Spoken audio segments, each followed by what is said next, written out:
Janaki V versus State of Kerala. വിവാദമായി കത്തിപ്പടർന്ന പടം ഇപ്പോ തിയേറ്ററിലേക്ക് എത്തിയിരിക്കുകയാണ്.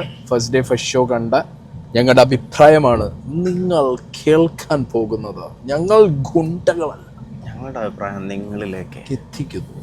അപ്പോ ഒരു വിക്ടിം, ഓക്കെ, ആ വിക്ടിം സർവൈവ് ചെയ്യേണ്ട കുറെ ഫേസുകളുണ്ട് നിയമത്തിന്റെ മുന്നിൽ.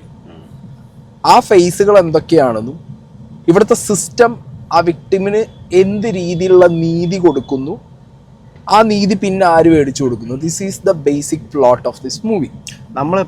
എപ്പോഴും നമ്മൾ കേരളം എപ്പോഴും സംസാരിക്കും ഇരയോടൊപ്പം. പക്ഷെ ഒരു ഇരേനെ എങ്ങനെയാണ് ട്രീറ്റ് ചെയ്യുന്നത് എന്നുള്ളതിന്റെ ഒരു രൂപമാണ് നമുക്ക് മുന്നിൽ കാണുന്നത്. ഒരു കേസിന്റെ ഡിഫറെന്റ് ഷെയ്ഡ്സ്, ഒരു കേസ് എങ്ങനെ കൈകാര്യം ചെയ്യുന്നു നമ്മുടെ സ്റ്റേറ്റ് എന്നുള്ളതാണ് ഇതിന്റെ കോർ. അപ്പോൾ coming to this main central character ആരാ? Suresh Gopi, advocate David Abel Donovan. പേരെനിക്ക് ഭയങ്കര ഇഷ്ടമായി. വമ്പം പേരുടെ കടിച്ചാ പൊട്ടാത്ത പേര്. കറക്റ്റ് പേര്, ഒരു ഇടിവെട്ട് പേര്. ഈ പടത്തില് കോടതിക്കകത്തുള്ള സുരേഷ് ഗോപിയുടെ ആ ക്യാരക്ടറിന്റെ ആട്രിബ്യൂട്ട്സ്, മാനറിസം, അത് അങ്ങേര് കൈകാര്യം ചെയ്ത രീതിയൊക്കെ എനിക്ക് ഭയങ്കര ഇഷ്ടമായി. കോടതിയുടെ പുറത്ത് അപാര നാടകം, നാടകീയത, ആവശ്യത്തിനും അനാവശ്യത്തിനും ഈ പറഞ്ഞ രീതിയിൽ കുറെ സ്റ്റേറ്റിന്റെ നമ്പർ 1 ഇരട്ടച്ചങ്ക് കൊടുക്കാൻ പറ്റും. കോപ്പറേറ്റീവ് സൊസൈറ്റി, കുറെ അൺവാണ്ടഡ് സിറ്റുവേഷൻസ്, പ്ലസ് അയാൾക്ക് സ്റ്റേറ്റിന് അടിക്കാൻ പറ്റുന്ന രീതിയിൽ ചാനലായിരിക്കും. അതെ, ഒരു ചാനലുകാരോട് സംസാരിച്ച് ഞാൻ പിന്നെ വണ്ടി കയറാൻ നേരത്ത് മാറി നിക്ക് കുട്ടി, ഇങ്ങനത്തെ സാധനങ്ങളൊക്കെ ഇട്ടിട്ട് മാക്സിമം അയാളുടെ റിയൽ ലൈഫിലും പിന്നെ ഈ പറഞ്ഞ പൊളിറ്റിക്കൽ അതിനകത്തുണ്ട്. അത് മുഴച്ചു നിൽക്കുന്നുണ്ട്. അത് ഒരുമാതിരി നല്ല ബിരിയാണിക്കകത്ത് എട്ടക്ക് ഇങ്ങോട്ട് മറ്റേ ഈച്ചപ്പെട്ട അവസ്ഥയാണ്. മനഃപൂർവ്വം അയാളതൊന്നും കൂടെ പവർ കൂട്ടി പറയണോണ്ട് ഭയങ്കര കടിച്ചാ പൊട്ടാത്ത ഗുണ്ടകളല്ല എന്ന് പറയുന്ന പോലെയാണ് ആ സാധനം. എനിക്ക് ഈ ആ കോടതിയിലെ സീനുകളൊക്കെ വളരെ പെർഫെക്റ്റ്, അടിപൊളി, നമ്മൾ സാധനങ്ങൾ. പക്ഷെ പുറത്തുനിന്ന് അയാൾ അങ്ങനെ വരാൻ കാരണം എന്താ വെച്ചാൽ എനിക്ക് തോന്നുന്നു അയാൾ തന്നെ ഞാൻ ഇങ്ങനെയാണ്, അപ്പൊ അങ്ങനെ പറയണ നല്ലത്, മോനെ വാ എന്നുള്ളത്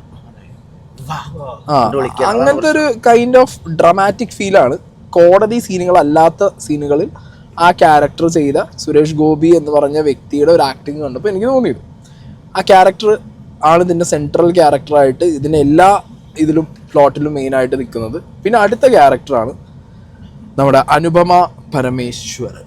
ഒരു രക്ഷയില്ല. ജാനകി വിദ്യാധരൻ, ജാനകി വി, ഒരു രക്ഷയില്ലാത്ത പെർഫോമൻസ് മാൻ. അവര് എനിക്ക് തോന്നുന്നു എന്തുകൊണ്ട് മലയാള സിനിമയിൽ ആക്റ്റീവ് ആവുന്നില്ല എന്നുള്ളൊരു ചോദ്യം. കറക്റ്റായിട്ട് യൂസ് ചെയ്തില്ല എന്നുള്ളത് പലരെ പറ്റി നമ്മൾ പറയും.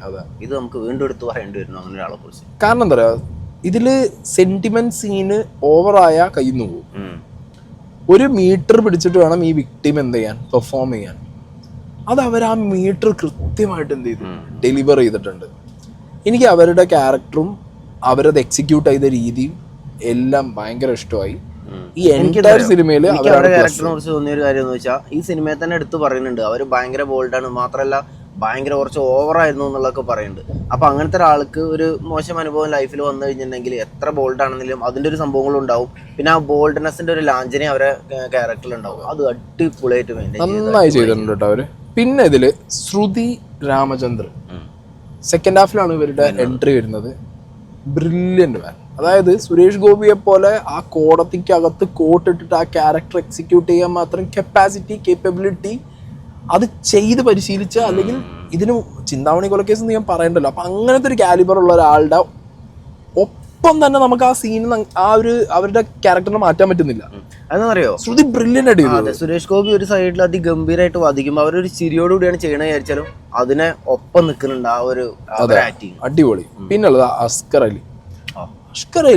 തുടക്കത്തിൽ ഞാൻ വിചാരിച്ചു അനദർ നെപ്പോ, കാര്യമൊന്നുമില്ല. കാരണം ഇതിൽ വേറെ നെപ്പോനെ കുറിച്ച് ഞങ്ങൾ പറയുന്നുണ്ട്, അതിലേക്ക് വരാം. ഗുണ്ടകളല്ല.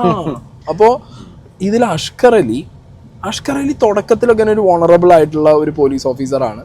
ഇതിലൊരു ഇൻസിഡന്റ് കാരണം അയാളുടെ ജോലിക്ക് പ്രശ്നം പറ്റിയിരിക്കുകയാണ്. ബട്ട് അവിടെ നിന്നുണ്ട് അസ്കർ അലീന്റെ ക്യാരക്ടറിന് ഒരു ചേഞ്ച്.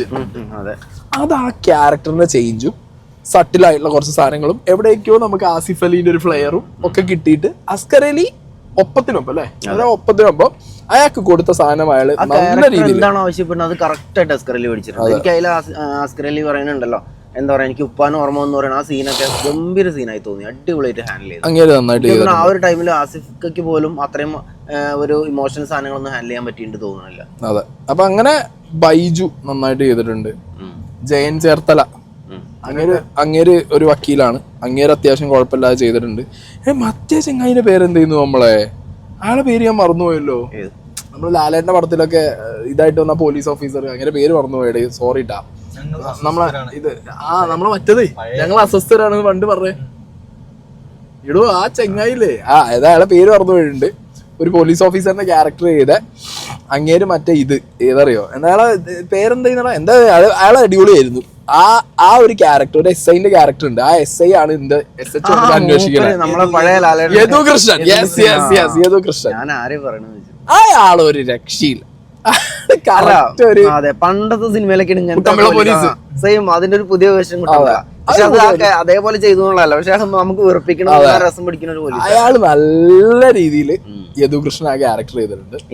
കണ്ടിട്ടുണ്ട് ഒരുപാട് അതേ സെയിം ക്യാരക്ടർ അയാളൊക്കെ ആവശ്യമുണ്ട് എന്നുള്ളപ്പോ മനസ്സിലായില്ല. അയാൾ നന്നായിട്ട് ചെയ്തിട്ടുണ്ട്. ഇനി ഈ സിനിമേന്റെ ഫസ്റ്റ് ഹാഫ് ഞാൻ പറയാം. ഫസ്റ്റ് ഹാഫിലേക്ക് വരുമ്പോൾ എങ്ങനെയാണ് ഈ കേസ് ബിൽഡ് ആവണേന്നുള്ളതിലേക്ക് സുരേഷ് ഗോപിയുടെ ക്യാരക്ടർ വരുന്നു, ജാനകി വരുന്നു, ഇവരെ ചുറ്റിപ്പറ്റി കുറെ characters and lot of happenings. Okay, അതിന് തന്നെ സുരേഷ് ഗോപിന്റെ ക്യാരക്ടറിനെ ഒന്ന് എന്താ പറയുക, നമുക്ക് ഇയാൾ ഇങ്ങനെയാണെന്ന് കാണിച്ചു തരാൻ വേണ്ടിയിട്ട് ഇതിന്റെ തുടക്കത്തിൽ തന്നെ എഴുതി കാണിക്കുന്നതിലൊക്കെ ഒരു സംഗതി ഉണ്ട്, വെച്ചിട്ടുണ്ട്. ഓക്കെ, അതിൽ തന്നെ നമുക്ക് ഏകദേശം ആ ക്യാരക്ടർ എന്താന്ന്, ആ വക്കീലിന്റെ ഒരു സംഗതി എന്താന്നുള്ളത് നമുക്ക് മനസ്സിലാവും. ഈ സിനിമയുടെ ഒരു എന്താ പറയാ, തുടങ്ങി ഒരു മണിക്കൂർ കഴിഞ്ഞിട്ട്, ഒരു മണിക്കൂറൊക്കെ കഴിഞ്ഞിട്ടാണ് ഈ കോർട്ട് സീൻ വരുന്നത്. അവിടെ ഈ ക്യാരക്ടേഴ്സ് എസ്റ്റാബ്ലിഷ്ഡ് ആവും. അപ്പോഴും ഞങ്ങൾ നോക്കിയെന്ന് എന്താ അറിയോ, ഓക്കെ, ഒരു സൈഡിൽ ആ നടന്ന ഇൻസിഡൻറ്റ്, അതിൻ്റെ അന്വേഷണം, അത് കോടതിയിൽ എത്തുമ്പോൾ എങ്ങനെയെന്നൊക്കെ പോകുമ്പോൾ ഒരു ക്യാരക്ടർ മാത്രം ഉണ്ട് മുഴച്ച് നിൽക്കണം. ഗുണ്ടകളല്ല, ഈ ഗുണ്ടേനെ കൊണ്ട് ചിരിച്ച് അതായത് ഫസ്റ്റ് ഹാഫ് മൊത്തം നമ്മൾ പറയുന്നത് നമ്മളെ സുരേഷ് ഗോപിയുടെ മകനായ മാധവ് സുരേഷിനെ കുറിച്ചാണ്. മാധവ് സുരേഷിന്റെ ക്യാരക്ടറിന്റെ പേരാട്ടോ ഞാൻ എന്താ, നവീൻ. മാധവ് സുരേഷിന്റെ ക്യാരക്ടറിന്റെ പേര് നവീൻ എന്നാണ്.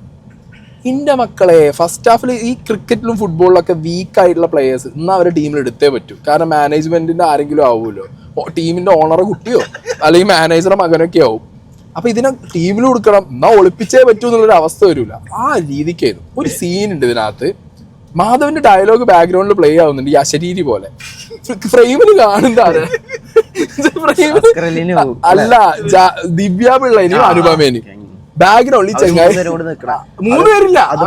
അതുപോലെ തന്നെ പല സീനിലും ഇയാളെ കാലുകൾ മാത്രമാണ് ചെങ്ങായിനെ കാണിക്കുന്നില്ല. ഫസ്റ്റ് ഹാഫില് എന്തോ എണ്ണി പറഞ്ഞൊരു 2 ഡയലോഗ് ഉണ്ട്. അതിലും കൂടുതൽ ഡയലോഗ് നമ്മളെ ബേക്കറിയിലുള്ള ആ 2 ആൾക്കാർ. മാത്രല്ല ഇയാളെ നേരെ ക്യാമറ വരുന്നുണ്ട് എന്നുള്ളത് നമുക്ക് വളരെ വ്യക്തമായി മനസ്സിലാവും. ഇങ്ങനെ നിൽക്കുന്ന ആൾ ഇയാളെ നേരെ ക്യാമറ വരുമ്പോ കണ്ണൊന്നും വലുതാവും, എന്തൊക്കെയോ ചെയ്യുന്നുണ്ട്, പുരുക എന്തൊക്കെയോ ചെയ്യുന്നുണ്ട്. അപ്പോ അടുത്തത് ഇത് കഴിഞ്ഞു. ഫസ്റ്റ് ഹാഫില് ചെങ്ങായി നമുക്ക് തന്നു എന്ത്, അതിലെനിക്ക് കൊണ്ടൊന്നും ചെയ്യാൻ പറ്റില്ല. എനിക്ക് ഏറ്റവും ഇഷ്ടപ്പെട്ട ഒരു സീൻ എന്താ വെച്ചാൽ, വളരെ സീരിയസ് ആയിട്ട് സുരേഷ് ഗോപി സെക്കൻഡ് ഹാഫിൽ ആയിട്ടില്ല. ഫസ്റ്റ് ഹാഫില് ഗോൾ അടിക്കുന്നതിന് മുന്നേ തന്നെ മാനേജ്മെന്റ് ഇയാളെ ഒളിപ്പിച്ചതിന് ശേഷം നമുക്ക് ഇങ്ങനെ അത് കാണുമ്പോ ഇന്റെ പൊന്നെ. കാരണം എന്താ അറിയോ, ചില നെപ്പോസ് ഇങ്ങനെയാണ്. ഇത് very sorry to say this. കാരണം എന്താ അറിയോ, ഈ സിനിമയ്ക്ക് അകത്ത് എനിക്ക് തോന്നുന്നു ആ റോളിന് ഒരുപാട് കാര്യങ്ങൾ ചെയ്യാനുണ്ടായിരുന്നു. ബട്ട് ഒരു സ്റ്റേജ് കഴിഞ്ഞപ്പോൾ, ആദ്യത്തെ സ്റ്റേജിൽ ഇയാൾക്ക് എന്തോ ഭയങ്കര ഇമ്പോർട്ടൻസ് ഉണ്ട് എന്ന് പറഞ്ഞുള്ള ഒരു സീനൊക്കെ കാണിക്കുന്നുണ്ട്, ഒരു CCTV വിഷ്വലൊക്കെ കാണിക്കുന്നുണ്ട്. എനിക്ക് തോന്നുന്നു അവരത് അതിന്റെ ഒരു സംഭവങ്ങളൊക്കെ കുറച്ചാണോ ഡൗട്ട്. അത് ടീമിന് ഭയങ്കര സപ്പോർട്ട് കൊടുക്കേണ്ട ഒരു ക്യാരക്ടറാണ്. അതെ, ആ ക്യാരക്ടർ പിന്നെന്താ അറിയോ, ആ ക്യാരക്ടറിന് ഒരു ബിൽഡപ്പ് ഉണ്ടായിരുന്നു. ആ ക്യാരക്ടറിന്റെ ചേച്ചിയാണ് ആര്, നമ്മളെ ദിവ്യ പിള്ള. അവിടെ എന്തോ പറയാൻ ദിവ്യ പിള്ള എന്തൊക്കെയോ പറയുന്നുണ്ട് ആ ക്യാരക്ടറോട്. ക്യാരക്ടർ ബിൽഡ് ആവുമെന്ന് വിചാരിച്ചുകൊണ്ടിരിക്കുന്ന സമയത്ത് ആ ക്യാരക്ടർ അവിടുന്ന് പിന്നെ കാണുന്നത് എന്താ അറിയോ, ഈ ജാനകീന്റെ ബാഗ് പിടിച്ച് ഡ്രൈവറായിട്ട് പിന്നാലെ ബാഗ് പിടിച്ച് കൈ പിടിച്ച് ഫ്രണ്ടിലുണ്ടായിരുന്നു, മെല്ലെ ബാഗ് പിടിച്ച് ബാക്കിലായി, പിന്നെ മെല്ലെ ഡ്രൈവറായി, പിന്നെ എവിടെയോ ഒരു പരിചയക്കാരൻ ഇങ്ങനെ നടക്കുന്ന രീതി. അങ്ങനെ ഫസ്റ്റ് ഹാഫിൽ ആ ക്യാരക്ടറിനെ അവർ സൈഡാക്കി. സെക്കൻഡ് ഹാഫിൽ വന്നു, കഥയുടെ പ്ലോട്ട് ഇങ്ങനെ യൂ ടേൺ അടിച്ചു. നല്ല ത്രില്ലിംഗ് ആയിരുന്നു അല്ലെ, ആ സാധനം നല്ല ത്രില്ലിംഗ് ആയിരുന്നു. നമ്മുടെയൊക്കെ എക്സ്പെക്ടേഷന്റെ ചിലർക്ക് എന്താ ചെയ്യാം, പ്രഡിക്റ്റ് ചെയ്യാൻ പറ്റും, നമുക്ക് പ്രഡിക്റ്റ് ചെയ്യാൻ പറ്റിയില്ല. സാധനങ്ങൾ ബിൽഡായി, കേസ് നേരെ ഉൾട്ട തിരിഞ്ഞു, കിടിലനായിട്ട് സാധനങ്ങൾ പോകുന്നു. എല്ലാ ക്യാരക്ടേഴ്സും ഒന്നിനൊന്നിനെന്ത് നമുക്കൊരു ക്യൂരിയോസിറ്റി ടെൻഷനൊക്കെ തന്നു മുന്നോട്ട് പോവാണ്. ആ സാഹചര്യത്തിലും എന്റെ മോനെ ഈ ചെങ്ങാതി ഒരുമാതിരി, ഞാൻ പറഞ്ഞില്ലേ കഞ്ഞിയില് പാറ്റ വെട്ട പോലെ ഇയാൾ അവിടെ കിടന്ന് ഇങ്ങനെ കളിക്കുന്നുണ്ട്. സത്യം പറയല്ലോ, വളരെ ഓപ്പൺ ആയിട്ട് പറയണെങ്കിൽ ഇയാളെ ഇന്റർവ്യൂലൊക്കെ കേട്ട് കഴിഞ്ഞപ്പോ ഞാൻ അയാൾ എന്തൊക്കെയോ സംഭവം എന്നുള്ള തോന്നലോ, അയാളെ ചാനലുകാരോടുള്ള സംസാരമൊക്കെ കേട്ട് കഴിഞ്ഞപ്പോ ഭയങ്കര സംഭവമായി തോന്നിയിട്ടുണ്ടായിരുന്നു. ഇത് ഇയാൾ ആകെ കോമഡി ആക്കണം. സീരിയസ് ആയിട്ടുള്ള സീനില് ഞാൻ ടു ബി ഹോണസ്റ്റ് പറയാം, സുരേഷ് ഗോപിയുടെ മകനായതുകൊണ്ട് കിട്ടിയ റോൾ ആയിരിക്കണം. എനിക്ക് അറിയില്ല അത് അങ്ങനെ കിട്ടിയതാണോ എന്നുള്ളത്. ഇനി അങ്ങനെ ആണെങ്കിലും അല്ലെങ്കിലും അഭിനയം കണ്ടപ്പോ പല സമയങ്ങളും നമുക്ക് അങ്ങനെ തോന്നി. ബാഗേജ് എന്ന് പറഞ്ഞൊരു സാധനം ഉണ്ട്, അതായത് അച്ഛന്റെ ലെഗസി. അച്ഛൻ എന്ന് പറഞ്ഞ ഒരാളായിട്ട് നിങ്ങളെ കമ്പയർ ചെയ്യാതിരിക്കില്ല ഒരിക്കലും. ഓക്കെ, അറ്റ്ലീസ്റ്റ് ഓക്കെ സുരേഷ് ഗോപിയുടെ മകൻ എന്ത് ചെയ്യുന്നു എന്നുള്ളതെങ്കിലും ആളുകൾ പ്രതീക്ഷിക്കും. അങ്ങനെയുള്ളൊരു സാഹചര്യത്തിൽ നിങ്ങൾ ബെറ്റർ ചെയ്തിട്ട് ഇത്രയും വലിയൊരു സിനിമയിലെ തുടക്കമായിട്ടുള്ളൂ. വി നോ, ബിക്കോസ് നിങ്ങൾക്ക് കുറെ സിനിമകൾ കിട്ടും, ബാക്കിയുള്ളവരെ പോലെയല്ല, നിങ്ങൾക്ക് ഒരുപാട് സിനിമകൾ കിട്ടും. But try to improve please. കാരണം കാണുമ്പോൾ നമുക്ക് ചിരിയാണ് വന്നത്. ഇതിന്റെ ലാസ്റ്റത്തെ ഒരു സാധനമൊക്കെ ഉണ്ട് ഇതിനകത്ത് വെട്ടിക്കൂട്ടി വെച്ചത്, അതൊക്കെ അല്ലേ പാണ്ടിപ്പടയിലെ സലീം കുമാറിന്റെ ട്രോളായി. എനിക്ക് മനസ്സിലാവാനും കൂടിയായിട്ട് കണ്ട. ശരിക്കും ഇത് കേൾക്കുമ്പോൾ ഒരു ഇത് പ്രശ്നം തോന്നാതെ ശരിക്കും ഇത് നിങ്ങൾക്ക് മനസ്സിലാക്കാവുന്ന ഒരു കേസേ ഉള്ളൂ. നിങ്ങൾക്ക് ഇത് മാറ്റിയെടുക്കാൻ പറ്റും, മാറ്റേണ്ട സംഗതിയാണ്. നിങ്ങൾ ഇനി സിനിമ ചെയ്യുകയാണെങ്കിൽ നിങ്ങൾക്ക് ഒരുപാട് ചാൻസുകൾ കിട്ടും. വളരെ നല്ല സീനിൽ സുരേഷ് ഗോപി പറയുന്നുണ്ട്, ഇനി എന്റെ പെങ്ങള് നിങ്ങൾക്ക് വേണ്ടി വാദിക്കും എന്ന് പറയുന്ന സമയത്ത് ഇയാള് എന്നിട്ട് അപ്പൊ ഇനി നമുക്ക് കോടതിയിൽ പോകാനോ ഒരു കാട്ടലുണ്ട്. ഞാനത് കണ്ട് കുറെ ചിരിച്ചു. വളരെ സീരിയസ് ആയി ചെയ്യുന്നത്. നിങ്ങൾ ആലോചിക്കണം, തിയേറ്ററിനകത്ത് എത്രയും സീരിയസ് ആയിട്ട് സിനിമ ഓടിക്കൊണ്ടിരിക്കുക. സെക്കൻഡ് ഹാഫില് ക്ലൈമാക്സിക്കൊക്കെ ഇങ്ങനെ പടം ഇങ്ങനെ ലാൻഡ് ചെയ്തുകൊണ്ടിരിക്കുന്ന സമയത്ത് ഇതിലെന്ത് പറ്റി അറിയോ, ബാക്കിൽ നിന്ന് ഒരു ചേട്ടൻ, ഞാൻ തിയേറ്ററിൽ നമ്മളെ കാണാലോ, ചേട്ടൻ എന്നോട് അവിടുന്ന് ശുശു അറിയില്ല അവനെ കുറിച്ച്, ആ അവസ്ഥ വരെ എത്തി കാര്യങ്ങൾ. തൊട്ടപ്പുറത്തിരിക്കുന്ന ആൾക്കാരെ ഇരുന്ന് ചിരിയോട് ചിരി കാണിക്കുന്ന. അപ്പൊ ഇനി director Praveen Narayanan done A decent work. Director ഒരു ഡീസന്റ് വർക്കാണ്. കാരണം ഈ സാധനം എന്താ പറയാ, കുറച്ചും കൂടി ഷോർട്ട് ആൻഡ് ക്രിസ്പ് ആക്കിയിരുന്നെങ്കിൽ സിനിമ കുറച്ചൊരു എനിക്ക് എന്തോ എവിടേക്കോ വലിഞ്ഞ പോലെ തോന്നി. അത് ഫസ്റ്റ് ഹാഫിലാണ്. സെക്കൻഡ് ഹാഫ് എനിക്ക് ഒന്നും തോന്നിയില്ല കേട്ടോ, വളരെ കൂളായിട്ട് പോയി. ഫസ്റ്റ് ഹാഫിൽ എവിടേക്കോ ഈ ക്യാരക്ടർ എസ്റ്റാബ്ലിഷ് ചെയ്യുന്ന കൂട്ടത്തിലും സാധനം, അതായത് ആ കോർട്ട് റൂം കുറച്ചും കൂടി മുന്നേ കൊണ്ടുവരായിരുന്നു. ഫസ്റ്റ് ഹാഫിൽ ഏകദേശം കുറവായിരുന്നു. കോർട്ട് റൂം കുറച്ചും കൂടി കൂടുതൽ വെച്ചിരുന്നെങ്കിൽ രസമായിരുന്നു. അപ്പൊ ഡീസന്റ് ജോബാണ് ചെയ്തിട്ടുള്ളത്. റൈറ്ററും അങ്ങനെ ആ ലാഗ് എല്ലാവർക്കും ബുദ്ധിമുട്ടായി തോന്നാൻ ചാൻസ് ഇല്ല. എനിക്കും അത്ര ലാഗ് ബുദ്ധിമുട്ട് ഫീൽ ചെയ്തില്ല. ഫസ്റ്റ് ഹാഫ് മാത്രം, ഫസ്റ്റ് ഹാഫിന്റെ തുടക്കം മാത്രം, അതായത് ആ കോടതിക്ക് എത്തുന്നവരെ എനിക്ക് തോന്നിയിട്ടുള്ളൂ. കോടതി എത്തിക്കഴിഞ്ഞപ്പോൾ ഇറ്റ്സ് ഫൈൻ. അപ്പൊ ഇതിന്റെ റൈറ്ററും അങ്ങേരെയാണ് നന്നായിട്ട് എഴുതി വെച്ചിട്ടുണ്ട്, സാധനം എടുത്തിട്ടുണ്ട്. പിന്നെ ഇത്രയും ഒരു സിനിമ, അതും ഇത്രയും നല്ല ആക്ടേഴ്സ് അഭിനയിച്ച് ഒരു നല്ല പ്ലോട്ട്, എന്താ പറയുക, ഒരു കോൺട്രവേഴ്ഷ്യൽ എലമെന്റ് ഒക്കെ എടുത്ത് വെച്ച് ചെയ്യുമ്പോൾ അറ്റ്ലീസ്റ്റ് വിഗ് ശ്രദ്ധിക്കണം നിങ്ങൾ. ഇത് ഈ എല്ലാ സിനിമ നമ്മള് ഈ പുറത്തുള്ള തമിഴ് കന്നഡ സിനിമ പറയുന്ന പോലെ മലയാളം സിനിമയിലും പറയേണ്ട അവസ്ഥ വരുത്തരുത്. ബിക്കോസ് നമ്മളെ ടെക്നീഷ്യന്മാർ അത്രയും ടോപ്പ് നോച്ച് ആണ്. നമ്മൾ ടെക്നീഷ്യന്മാർ എല്ലായിടത്തും പറയുന്നത് എന്താ, എപ്പോഴും ഇത്തിരി പൈസ ഉണ്ടെങ്കിലും മറ്റേ ബാഹുബലി എടുക്കുന്നത്. അങ്ങനെയുള്ള സമയത്ത് നിങ്ങൾ ഓക്കെ, നിങ്ങൾക്ക് ചിലപ്പോ ഒരു ടൈം കഴിഞ്ഞിട്ടായിരിക്കണം നിങ്ങളുടെ ആ ഒരു ക്ലൈമാക്സ് ഷോട്ട് ഒക്കെ എടുത്തിട്ടുണ്ടാവുക. ഈ ഉത്സവത്തിന്റെ സമയത്തുള്ള സീൻ ചിലപ്പോ എനിക്ക് തോന്നുന്നത് കുറെ കഴിഞ്ഞിട്ട് എടുത്തതാവാം. വെപ്പ് താടി ഒട്ടിപ്പ് താടി അല്ലേ, ഈ സാധനം ഒന്നും കൂടെ ഒക്കെ നാച്ചുറൽ ആയി തോന്നുന്ന രീതി ചെയ്യായിരുന്നു. കാരണം നമ്മളവിടെ വളരെ സ്കില്ല് ആയിട്ടുള്ള ടെക്നീഷ്യൻസ് ഉണ്ട്. എന്നിട്ട് പക്ഷെ താടി വെച്ച പോലെ കറക്റ്റ് നമുക്ക് ഒറ്റ നോട്ടത്തിൽ മനസ്സിലാവും. ഈവൻ മീശന്റെ മുകൾ ഭാഗം പോലും വെച്ച് കറപ്പിച്ച് റെഡിയാക്കി സെറ്റ് ചെയ്ത്. ആ ഒരു വെപ്പ് താടി സെറ്റപ്പ് കുറച്ചും കൂടി ഇമ്പ്രൂവ് ചെയ്തിരുന്നെങ്കിൽ നന്നായിരുന്നു. നിങ്ങൾക്ക് സിനിമേനെ ബാധിക്കില്ല. അതൊന്നും സിനിമേനെ ബാധിക്കില്ല. നമ്മളെ അഭിപ്രായം പറഞ്ഞുള്ളൂ. സിനിമ ഞാൻ പറഞ്ഞല്ലോ, സിനിമ ഞങ്ങൾക്ക് ഇഷ്ടമായി. എനിക്കിതൊരു ആവറേജ് മൂവിയാണ്. എനിക്ക് പാടാൻ ഇഷ്ടമായി. നല്ല രീതിയിൽ നമുക്കൊരു ടെൻഷൻ ക്രിയേറ്റ് ചെയ്തു. നല്ല BGM ആയിരുന്നു സുരേഷ് ഗോപിക്ക് ഇട്ടുകൊടുത്ത. ചില സമയത്തൊക്കെ നല്ല എസ്കലേറ്റ് ആയിട്ടുണ്ട് സാധനം. ഒരു വണ്ടിയിൽ നിന്നൊക്കെ ഇറങ്ങി വന്നാൽ നടന്ന് കോടതിന്റെ ഉള്ളിലേക്ക് അങ്ങനെ ടേണിംഗ് ഉണ്ടല്ലോ. അതൊക്കെ പഴയ ആ ഒരു ചിന്താമണിയിലെ സുരേഷ് ഗോപിന്റെ സാധനം. പക്ഷെ ചിന്താമണിയിലെ ഹെയർ സ്റ്റൈലും അത് വേറെ ലെവലായിരുന്നു. അത്രക്കില്ലെങ്കിലും സാധനം ഓക്കെയാണ്. പിന്നെ ഇതിൽ സ്റ്റേറ്റ് ഓഫ് കേരള എന്ന് പറഞ്ഞ അടിച്ച സാധനങ്ങൾ, ഇത് ഞാൻ പറയുമ്പോ ജാനകി വേഴ്സസ് ഇന്ത്യ എന്ന് കൊടുക്കണം സത്യത്തിൽ. കാരണം ഇതില് പല സാധനങ്ങളും സുരേഷ് ഗോപിയുടെ ക്യാരക്ടർ ഡെലിവർ ചെയ്യുന്നത് ഒരു കണ്ണാടി വെച്ച് പറഞ്ഞു കഴിഞ്ഞാൽ സ്വന്തം പാർട്ടിക്കാർക്കും കൂടി അത് ബാധകമാണെന്നുള്ളതും കൂടി ഞാൻ പറഞ്ഞു വെക്കുകയാണ്. ഇത് സ്റ്റേറ്റ് ഓഫ് കേരളയ്ക്ക് വേണ്ടി മാത്രമായിരിക്കില്ല. ഓക്കെ, അപ്പോൾ വെരി സീരിയസ് ആയിട്ടുള്ള നമ്മൾ ചിന്തിക്കേണ്ട, അല്ലെങ്കിൽ നമ്മൾ പല കേസുകൾ കാണുന്ന സമയത്ത് ചിന്തിക്കാതെ പോകുന്ന കാര്യങ്ങളിലേക്കല്ലേ നമുക്കൊരു ശ്രദ്ധ ക്ഷണിക്കുക. അതിലൂടെ നമ്മളൊരു പൗരൻ എന്നുള്ള നിലയ്ക്ക് ഒരു കോടതിയിൽ ചെല്ലുമ്പോൾ പോലീസ് ഇൻവെസ്റ്റിഗേഷൻ എങ്ങനെയെന്നുള്ളതാണ് അവിടെ തീരുമാനിക്കുന്ന എല്ലാ കാര്യങ്ങളും എന്നുള്ളത് നമ്മൾ അറിഞ്ഞു വെക്കും. ഇതൊരു ഗുണം എന്താ വെച്ചാൽ നമുക്ക് സാധാരണക്കാർക്കൊക്കെ ഇങ്ങനെ ഒരു കേസ് വരുമ്പോൾ ഇത് എങ്ങനെയാണ് നടക്കുന്നത് പരിപാടികൾ നമുക്ക് മനസ്സിലാക്കി തരാൻ പറ്റുന്ന ഒരു ഇൻഫോർമേറ്റീവ് ആയിട്ടുള്ള ഒരു സാധനം പോലെ തോന്നുന്നു. അതെ, ചിലർക്ക് ഇത് കമ്മ്യൂണിസ്റ്റുകാർക്ക് ഓബിയസ്ലി ഇതൊരു പ്രൊപ്പഗണ്ട മൂവി ആയിട്ട് തോന്നാം.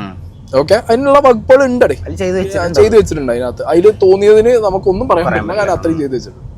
അപ്പൊ എന്താണെങ്കിലും എനിക്ക് for me this is A worth average watch അല്ലേ. നല്ലോണം ത്രില്ല് ചെയ്ത് നല്ല അടിപൊളിയായി കണ്ടു.